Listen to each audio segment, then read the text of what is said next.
Capítulo 5. Figura bíblica desta perfeita devoção: Rebeca e Jacó.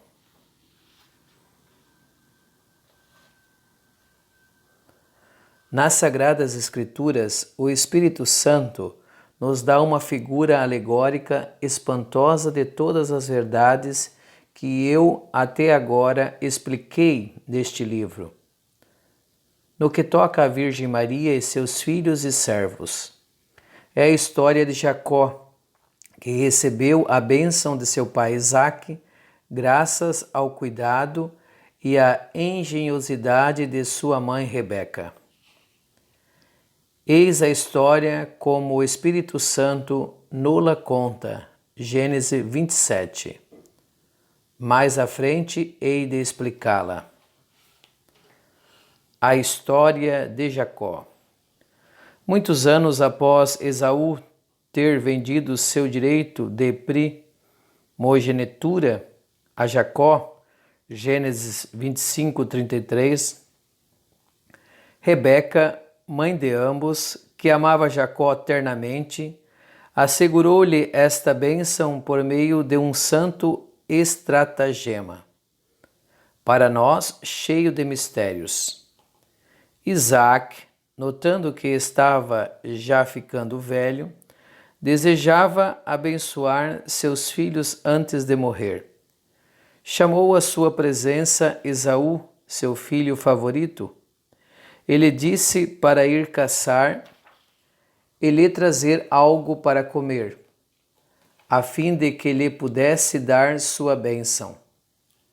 Rebeca imediatamente contou a Jacó o que estava acontecendo e ouviu e enviou para que pegasse 2 cabritos pequenos do rebanho.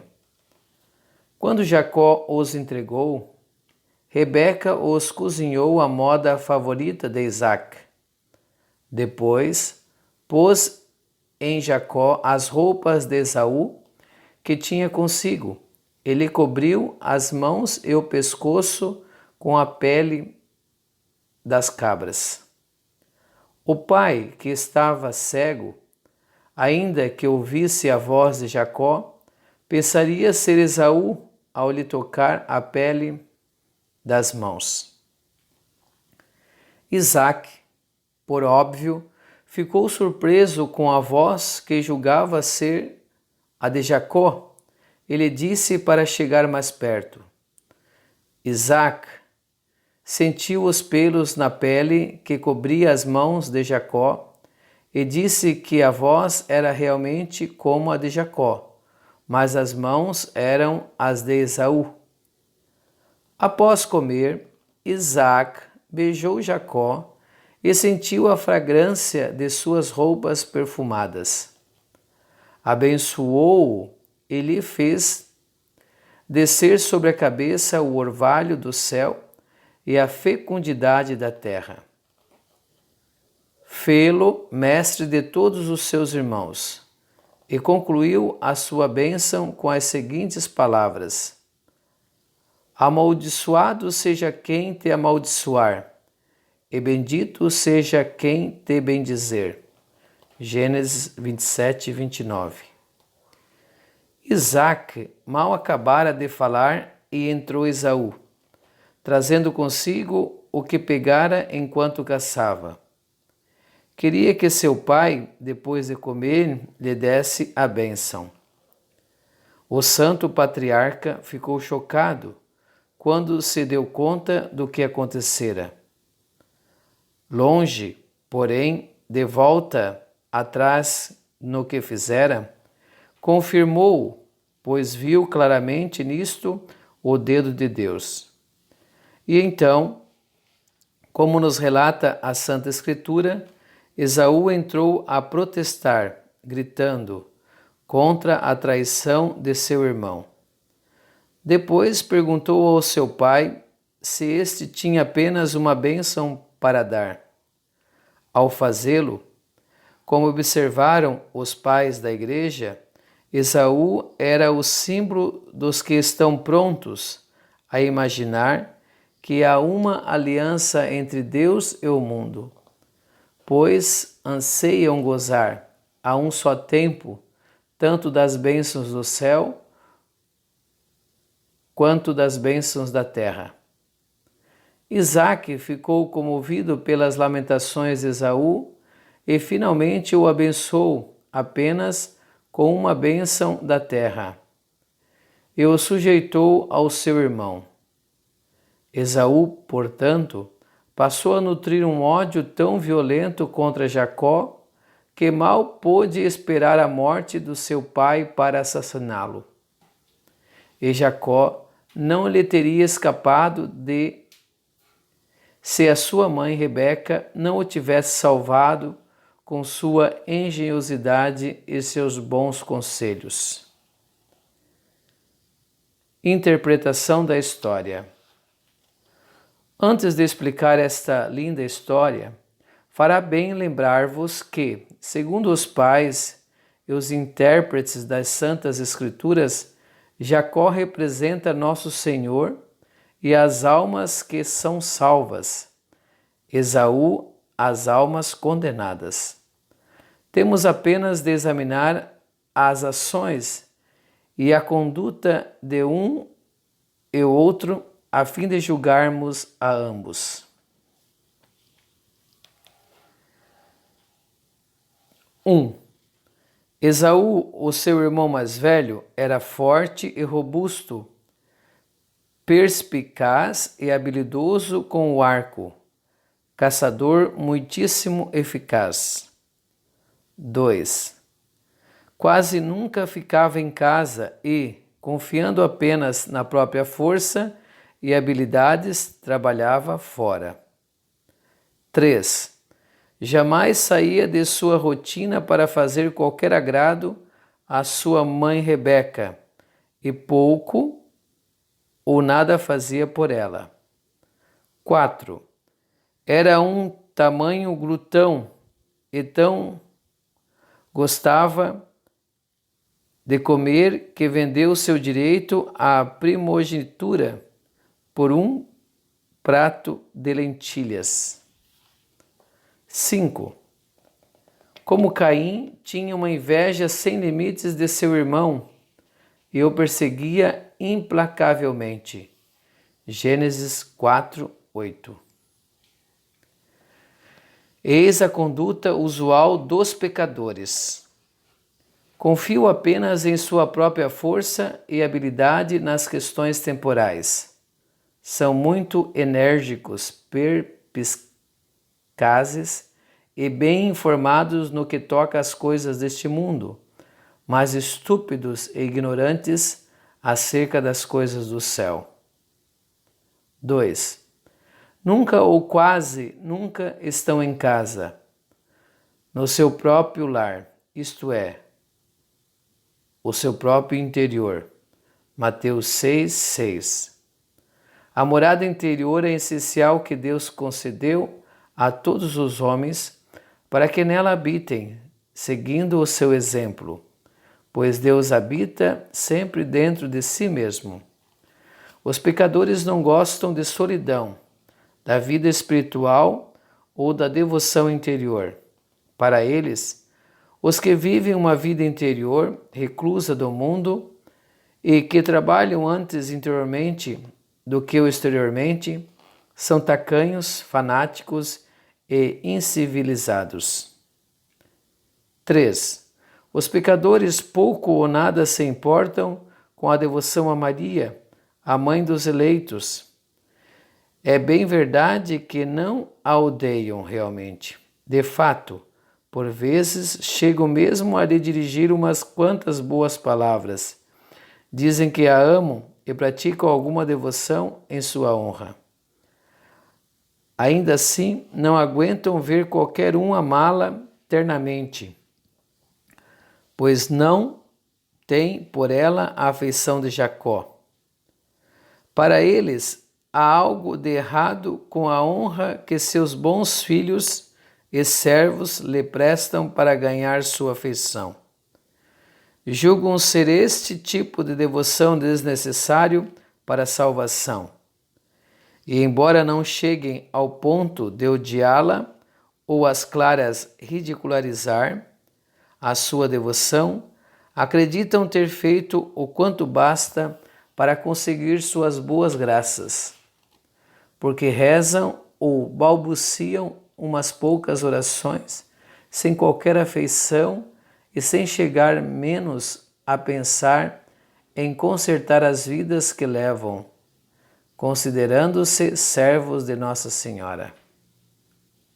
4. Os pecadores vendem o seu direito de nascimento, isto é, as alegrias do paraíso, por um prato de lentilhas, isto é, os prazeres deste mundo. Riem, bebem, comem, divertem-se, jogam, dançam e, como Esaú, pouco ou nada fazem para se tornarem dignos das bênçãos do seu Pai Celeste. Em suma, pensam apenas neste mundo, amam apenas o mundo, falam e agem apenas para o mundo e seus prazeres. Por um momento passageiro de prazer, por um punhado fugaz de honra, por um pedaço de terra dura e seca, amarela ou branca, trocam a sua graça batismal, seu manto de inocência e sua herança celeste. 5. Finalmente, pecadores continuamente odeiam e perseguem os eleitos, aberta ou secretamente. Os eleitos lhes são um peso. Eles os desprezam, criticam, ridicularizam e insultam. Roubam-nos, enganam-nos, empobrecem-nos, caçam-nos e neles pisam. E isto enquanto vão fazendo fortunas, gozando de si mesmos, conseguindo boas posições, enriquecendo, subindo até o poder e vivendo confortavelmente. Jacó, o filho mais novo, era de uma constituição frágil, gentil e pacífico, e não mais das vezes ficava em casa a fim de agradar sua mãe, a quem muito amava. Se de lá saía, não era por qualquer desejo seu pessoal, nem a partir de qualquer confiança em sua própria habilidade, mas pura e simplesmente por obediência à sua mãe. Ele amava e honrava sua mãe, é por isso que ficava sempre em casa perto dela. Jamais estava feliz quando não estava em sua presença.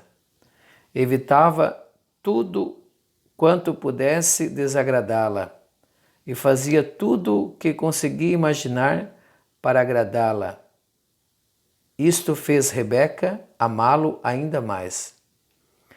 Jacó se submetia à sua mãe em todas as coisas, obedecia sem reservas em todas as coisas de pronto e com amor, sem reclamações. Ao menor sinal de sua vontade, o jovem Jacó corria para cumpri-la. Aceitava tudo o que sua mãe lhe dizia, sem nada questionar. Como, por exemplo, quando Rebeca lhe disse que pegasse 2 cabritos pequenos e os trouxesse a ela, a fim de que pudesse preparar algo para o seu pai Isaque comer. Jacó não respondeu que um só seria suficiente para um homem, mas, sem discutir, foi fazer exatamente o que ela lhe havia ordenado. Jacó tinha confiança completa em sua mãe.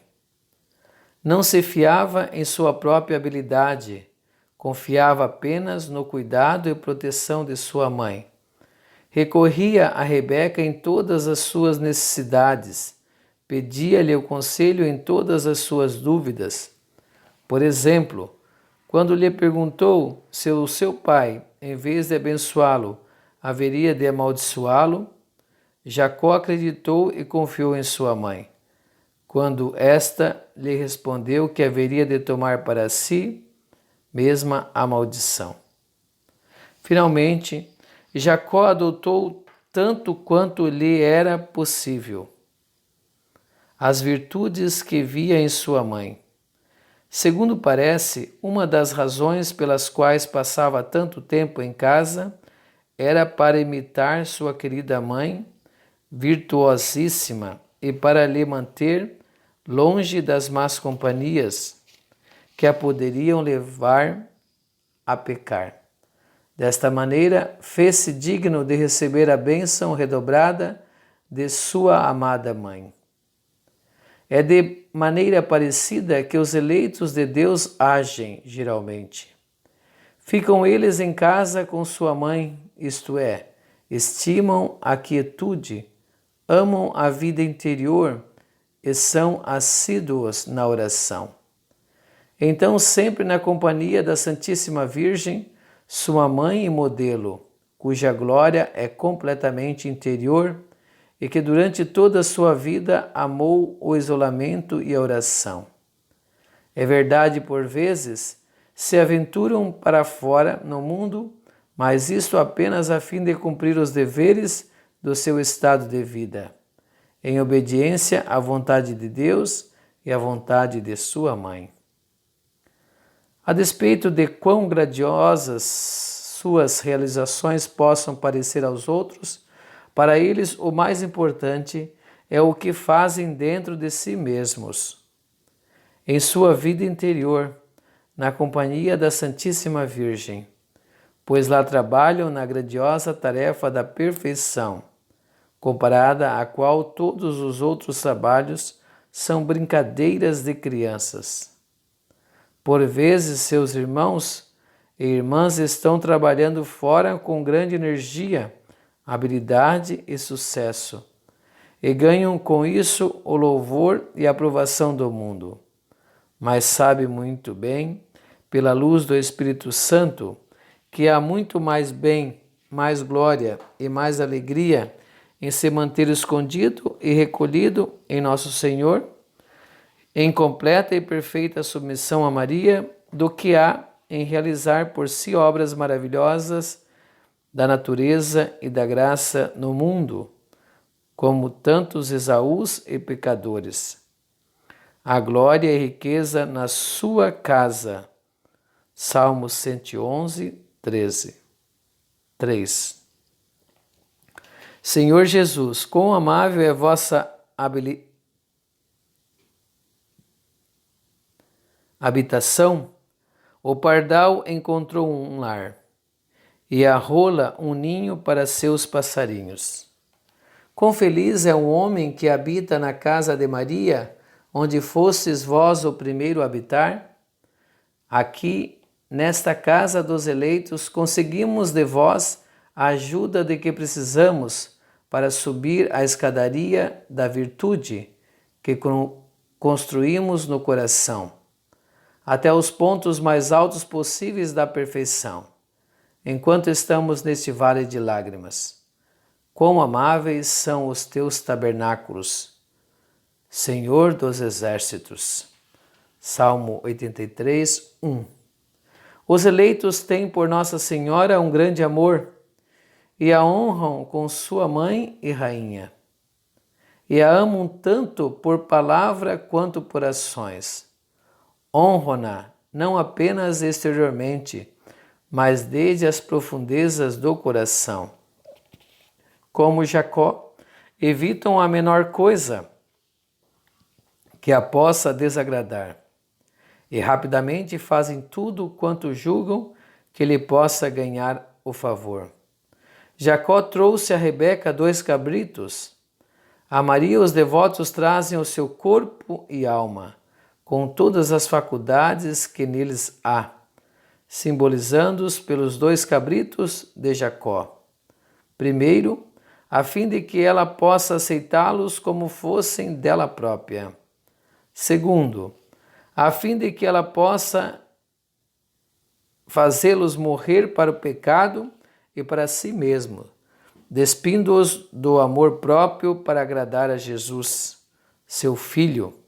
que deseja ter por amigos e discípulos apenas os que estiverem mortos para o pecado e para si mesmos. Terceiro, a fim de que ela possa vesti-los de acordo com o gosto de seu Pai Celeste e para a sua maior glória. Que ela conheça melhor do que qualquer outra criatura. Quarto, a fim de que, graças ao seu cuidado e intercessão, este corpo e alma, limpos inteiramente de qualquer mácula, inteiramente mortos para si mesmos, despidos e prontos, possam ser agradáveis ao Pai Celeste e dignos de suas bênçãos. Não é isso o que fazem as almas eleitas que, para provar a Jesus e Maria quão eficaz e corajoso é seu amor, vivem e estimam a perfeita consagração a Jesus por meio de Maria, que aqui vos estamos a ensinar? Os pecadores podem dizer que amam Jesus, que amam e honram Maria, mas não o fazem de corpo e alma. Provérbios 3. 9.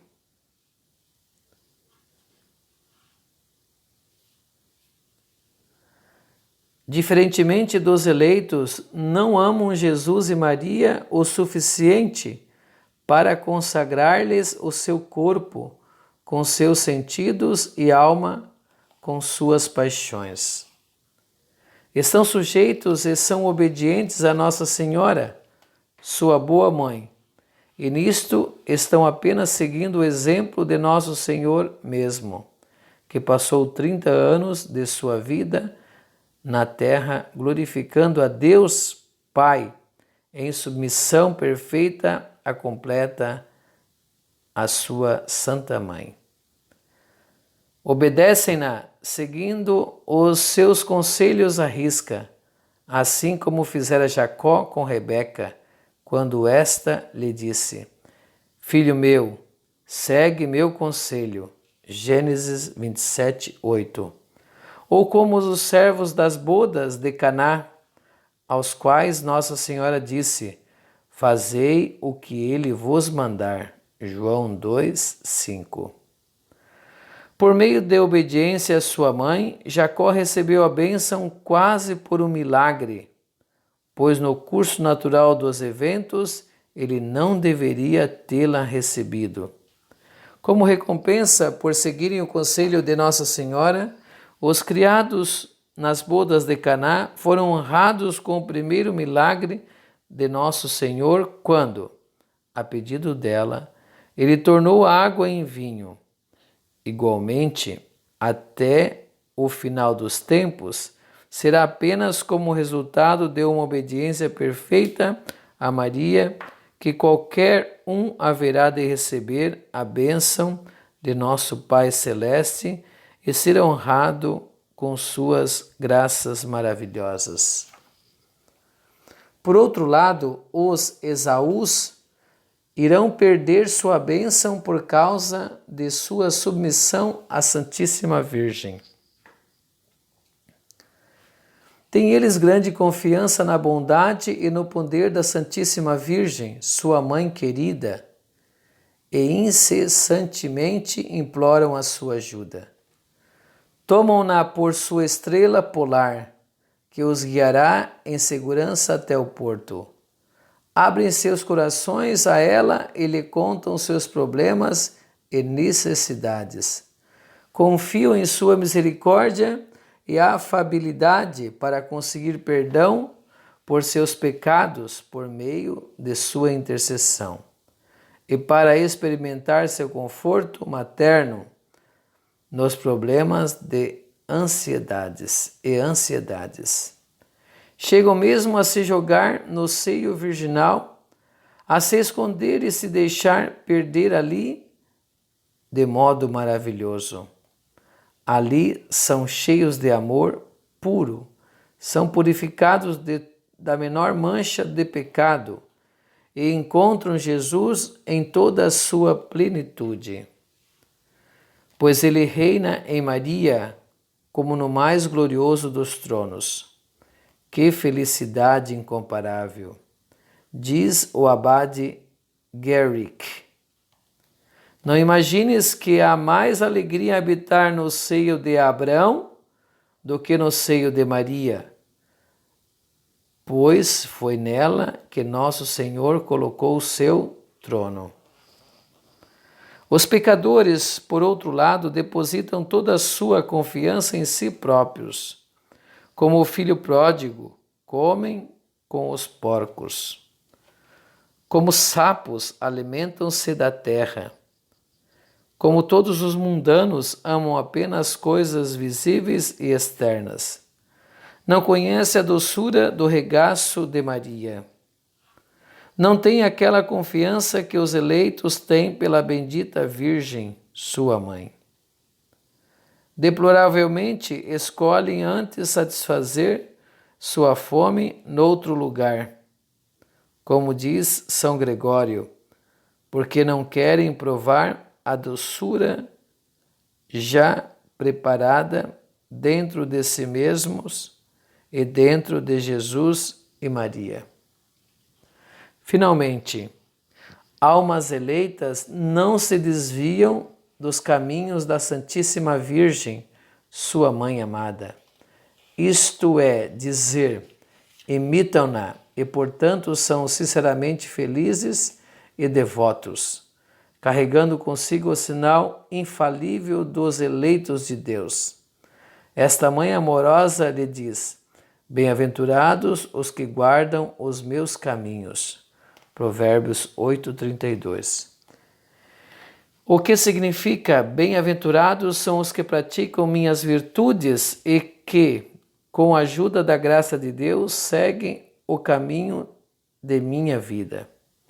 São bem-aventurados neste mundo em virtude da abundância de graça e doçura que eu lhes transmito a partir de minha completude.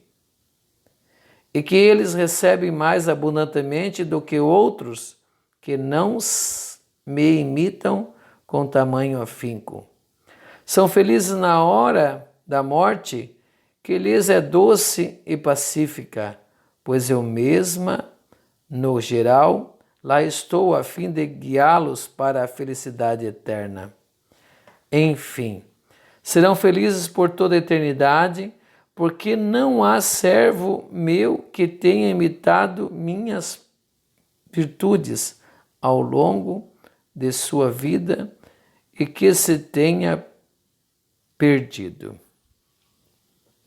Por outro lado, os pecadores são infelizes ao longo de sua vida, na hora de sua morte e por toda a eternidade, porque não imitam as virtudes de Nossa Senhora. Então, satisfeitos com não mais do que entrar em suas confrarias, recitar umas poucas orações em sua honra ou realizar outros exercícios devocionais exteriores? Ó Santíssima Virgem, minha Mãe querida, como são felizes os que seguem vossos caminhos, conselhos e comandos, que nunca se deixem desviar por uma falsa devoção a Maria, mas como são infelizes e amaldiçoados aqueles que abusam de vossa devoção ao não manter os mandamentos de vosso Filho. Malditos os que se apartam dos teus mandamentos. Salmos 118, 21.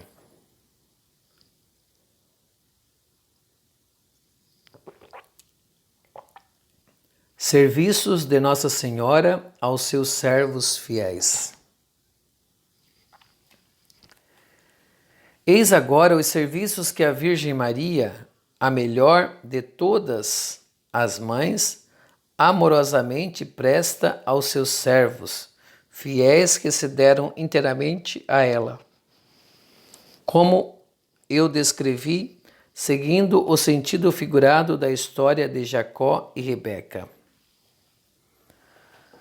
1. Ela os ama. Eu amo os que me amam, Provérbios 8,17. Ela os ama. A. Porque é verdadeiramente sua mãe? Que mãe não ama o filho, fruto de seu ventre? B. Por gratidão, por amor ativo que lhe prestam a sua querida mãe. C. Porque são amados por Deus e destinados ao céu. Amei Jacó, mas aborreci Esaú. Romanos 9:13. Porque se consagraram inteiramente a ela e, portanto, fazem parte de sua porção, sua herança, habita em Jacó e possui a sua herança em Israel. Eclesiástico 24:13. Ama-os ternamente, mais ternamente do que todas as mães do mundo juntas. Tome o amor maternal de todas as mães do mundo por seus filhos. Ponha todo este amor no coração de uma só mãe, e isto por um só filho. Tal amor certamente seria imenso. Ainda assim, o amor de Maria por cada um de seus filhos é mais terno do que o amor daquela mãe por seu filho. Ama-os não apenas com afeição, mas com a eficácia, isto é, seu amor é ativo e produz bens, como o amor de Rebeca por Jacó. E ainda mais por Rebeca era, afinal de contas, apenas uma figura simbólica de Maria. Eis o que esta mãe amorosa faz por seus filhos, a fim de lhes conseguir as bênçãos do seu Pai Celestial. Primeiro, como Rebeca está sempre em busca de oportunidades favoráveis para promover os interesses de seus devotos, para enobrecê-los e enriquecê-los, ela enxerga claramente em Deus tudo o que é bom e tudo o que é mal. Eventos felizes e infelizes, as bênçãos e condenações de Deus. Dispõe as coisas de antemão a fim de desviar males dos seus servos e lhes colocar no caminho bênçãos abundantes. Se há qualquer benefício especial a ser ganho aos olhos de Deus, pelo cumprimento fiel de uma obra importante, Maria certamente há de conseguir esta oportunidade para o seu filho e servo amado. E ao mesmo tempo dar-lhe a graça para nela perseverar até o final. Ela cuida pessoalmente de nossos problemas, diz o homem santo.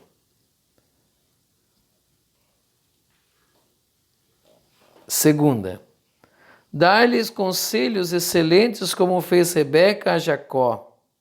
Filho meu, segue meus conselhos. Gênesis 29:8. Entre as outras coisas, persuade-nos a lhe trazerem os 2 cabritos, isto é, o corpo e a alma, e deixá-los na sua mão, para que possa prepará-los como um prato aprazível a Deus. Inspira-os a seguir tudo quanto o que Jesus Cristo, seu Filho, tem ensinado, quer por palavra, quer por exemplo. Quando não lhes dá estes conselhos pessoalmente, lhes dá por meio do ministério de anjos, que estão sempre satisfeitos e honrados em seguir uma ordem dela e ajudar um de seus servos fiéis na terra. Terceiro, o que faz esta boa mãe quando lhe presenteamos e consagramos nosso corpo à alma e tudo quanto a eles pertencem, sem nada excetuar? precisamente o que fez Rebeca aos pequenos cabritos que Jacó lhe trouxera. A. Mata-os, isto é, os faz morrer para a vida do velho Adão. Esfola-os e tira-lhes a pele, isto é, suas inclinações naturais, e seu amor e vontade próprios, e todo o seu apego a criaturas. C. Limpa-os de toda mancha, impureza e pecado.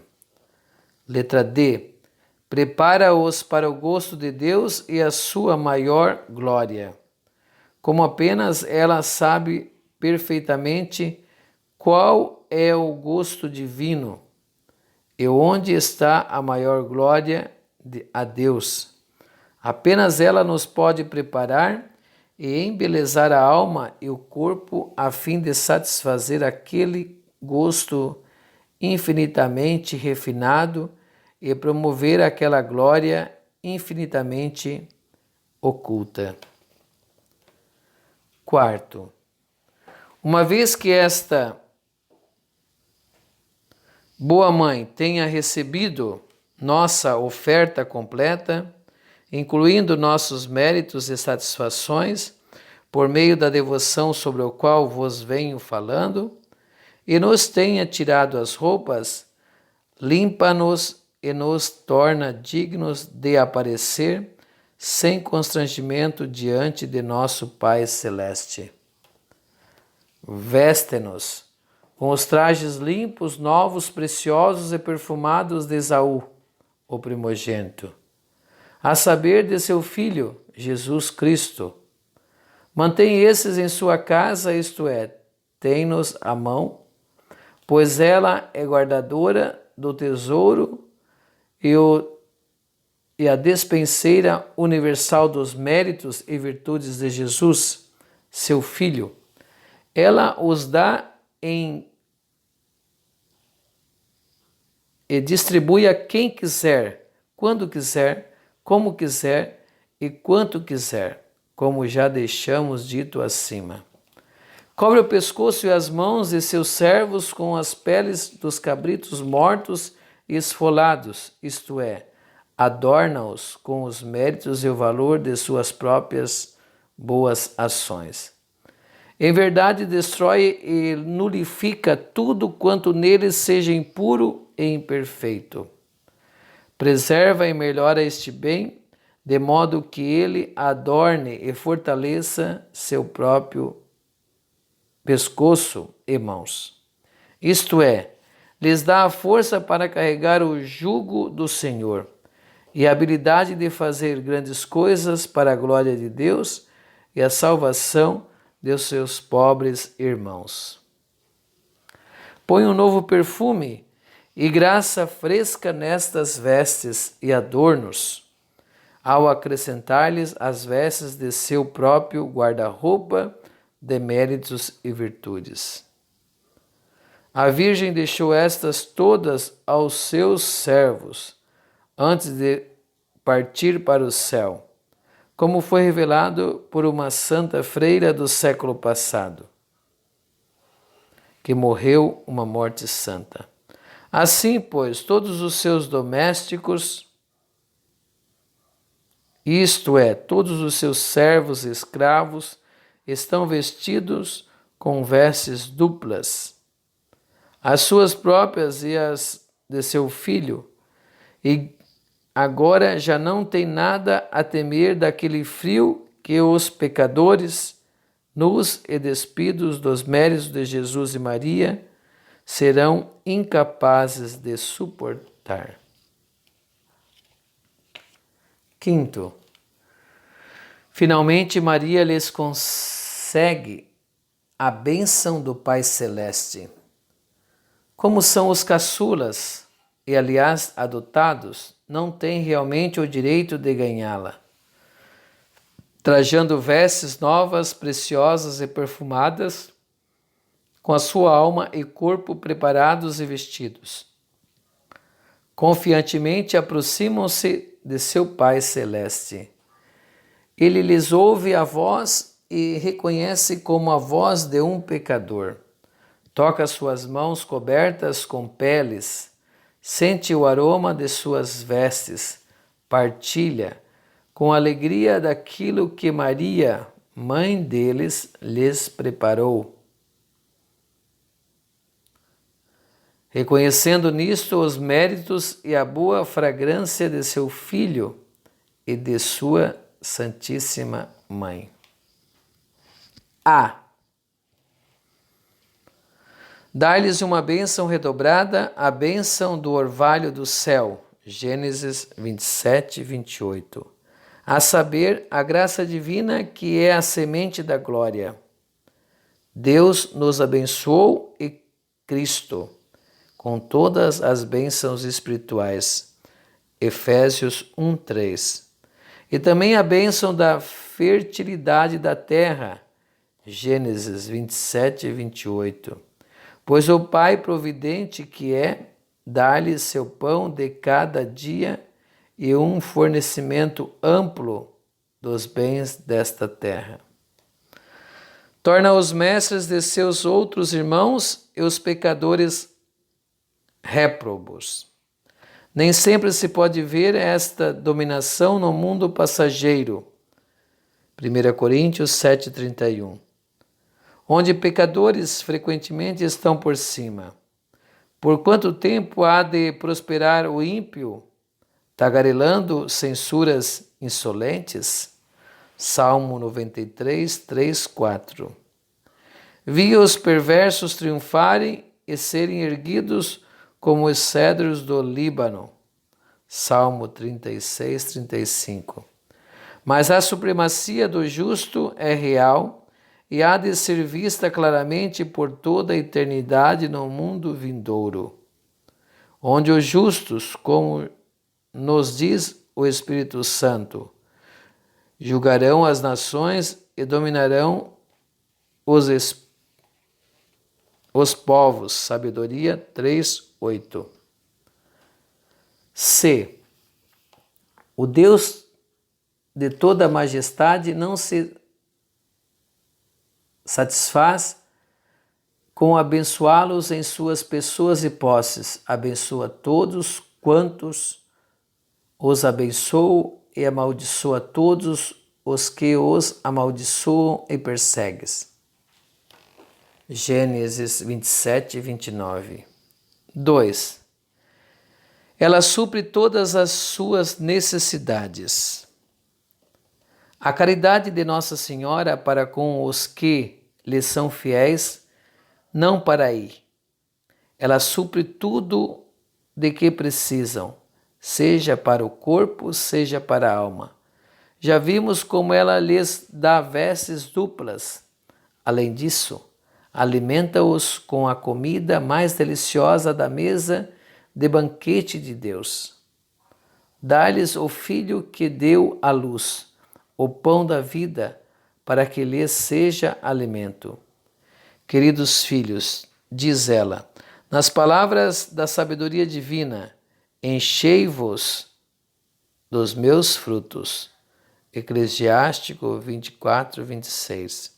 Isto é, com o fruto da vida, Jesus, a quem trouxe para o mundo por vós. Vem, repete ela, noutra passagem, comais o pão que é Jesus, bebeis o vinho de seu Senhor, misturado com o seu leite. Cântico dos Cânticos 5:1. Uma vez que Maria é guardiã do tesouro e despenseira dos dons e graças do Deus Altíssimo, reserva a ela uma porção especial, de fato porção especialíssima, para alimentar e suster seus filhos e servos. Estes crescem fortes, alimentados pelo pão da vida. Alegram-se com o vinho que gera virgens. Zacarias 9, 17. São carregados no seu seio. Isaías 66, 12. Carregam com facilidade o jugo de Cristo, mal sentindo-lhe o peso, graças ao óleo da devoção, com o qual ela amaciou sua madeira. Será tirado o seu peso do seu ombro, e o seu jugo do seu pescoço, e apodrecerá o jugo por causa do azeite. Isaías 10, 27. 3. Ela os lidera e guia. Um terceiro serviço prestado pela Nossa Senhora aos seus servos fiéis é liderá-los e guiá-los de acordo com a vontade de seu filho. Rebeca guiava seu filho pequeno Jacó e lhe dava bons conselhos, de quando em quando. Estes o ajudaram a conseguir a bênção do seu pai e o salvaram do ódio e perseguição do seu irmão Esaú. Maria, a estrela do mar, guia todos os seus servos fiéis até um porto seguro. Mostra-lhe o caminho da vida eterna e os ajuda a evitar abismos perigosos. Guia-os pela mão ao longo do caminho da santidade, dá-lhes força quando estão propensos a cair e os ajuda a levantar quando de fato caem. Ela os repreende qual mãe amorosa, quão são negligentes e por vezes até os castiga com amor. Como poderia uma criança que segue tal mãe e guia como Maria tomar o caminho errado para o céu? Segue-a e não terás como errar, diz São Bernardo. Não há perigo de um verdadeiro filho de Maria ser desviado pelo diabo e cair em heresia? Onde Maria é o guia, Satanás e os seus engodos, bem como hereges e suas sutilezas, não se podem encontrar em lugar algum. Com ela a te sustentar, não há como fracassares. Ela os defende e protege. O quarto bom ofício de Nossa Senhora presta aos seus filhos e servos fiéis é defendê-los e protegê-los contra seus inimigos. Com os seus cuidados e engenhosidade, Rebeca livrou Jacó de todos os perigos que o assaltavam e particularmente de morrer pelas mãos de seu irmão, o que aparentemente lhe teria acontecido, uma vez que Esaú odiava e invejava o seu irmão, tanto quanto Caim odiava seu irmão Abel. Maria, a mãe amada das almas eleitas, as abriga sobre suas asas protetoras, como faz uma galinha a seus pintinhos. Fala-lhes, descendo até o seu nível e acomodando-se a todas suas fraquezas, a fim de garantir que estejam seguros do gavião e do abutre. Torna-se sua escolta, cercando-os terrível, como um exército bem ordenado posto em campo. Cântico dos Cânticos 6:3. Poderia alguém cercado de um exército bem ordenado de, digamos, 100.000 homens, temer seus inimigos? Não é ainda menos deveria um servo fiel de Maria, protegido de todos os lados por suas forças imperiais, temer seus inimigos. Esta rainha poderosa do céu preferiria antes enviar milhões de anjos para ajudar um servo seu do que permitir que ele se dissesse que um só de seus servos fiéis acabou por cair vítima da malícia, dos números e do poder dos seus inimigos. 5. Ela intercede por eles. Finalmente, o quinto e maior serviço prestado por esta mãe amorosa aos seus seguidores fiéis é interceder por eles com o seu filho. Ela o agrada com suas orações, faz com que os seus servos se aproximem dele e mantém esta união. Rebeca fez com que Jacó se aproximasse do leito de seu pai. Seu pai tocou, abraçou e até mesmo lhe depositou um beijo. Alegremente, após ter satisfeito sua fome com os pratos bem preparados que Jacó lhe havia trazido. Depois, inalando prazerosamente o perfume excelentíssimo de suas vestes, clamou: Vede, a fragrância do meu filho é como a fragrância de um campo abençoado pelo Senhor. Gênesis 27, 27. A fragrância deste campo rico que tanto cativou o coração do Pai não é senão a fragrância dos méritos e virtudes de Maria, que é o campo repleto de graça, no qual Deus Pai semeou o grão de trigo do eleito, seu único filho. Quão bem-vinda é para Jesus, o Pai do mundo vindouro, uma criança perfumada com a fragrância de Maria. Quão íntima, e prontamente ele se une a esta criança, mas isto já o demonstramos, e a larga. Além disso, uma vez que Maria fez amontoar os seus favores sobre os seus filhos e servos fiéis, e lhes assegurou a bênção do Pai Celeste e a união com Cristo Jesus, ela os mantém em Jesus e Jesus neles. Ela os guarda vigiando-os sem parar, a fim de que não percam a graça de Deus e caiam nas armadilhas dos seus inimigos. Ela mantém os santos em sua plenitude, São Boaventura, e ela os inspira a perseverar até o final, como já o dissemos. Tal é a explicação dada a esta antiga alegoria que tipifica o mérito, o mistério da predestinação e reprovação.